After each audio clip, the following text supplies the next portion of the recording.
বিএনপির ৩১ দফা সহ বিভিন্ন বিষয়ে তরুণদের মতামত জানতে নতুন কর্মসূচি ঘোষণা করেছে যুবদল, স্বেচ্ছাসেবক দল ও ছাত্রদল।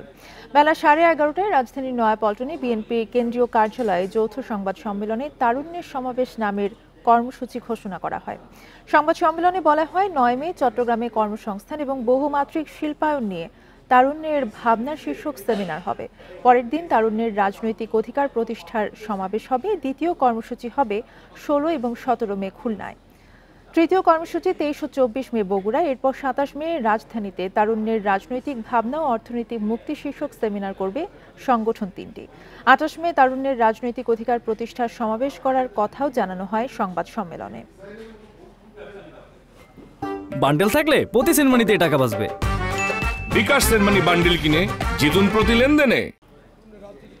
অধিকার প্রতিষ্ঠার সমাবেশ চতুর্থ কর্মসূচি, সর্বশেষ কর্মসূচি ঢাকাতে ঢাকা বিভাগ, ফরিদপুর বিভাগ, সিলেট এবং ময়মনসিংহ বিভাগের সমন্বয়ে ঢাকাতে কর্মসূচিটি অনুষ্ঠিত হবে। তারিখ ২৭ এবং ২৮ মে। সেমিনার ২৭ মে। সেমিনারের মূল প্রতিপাদ্য তারুণ্যের রাজনৈতিক ভাবনা ও অর্থনৈতিক মুক্তি।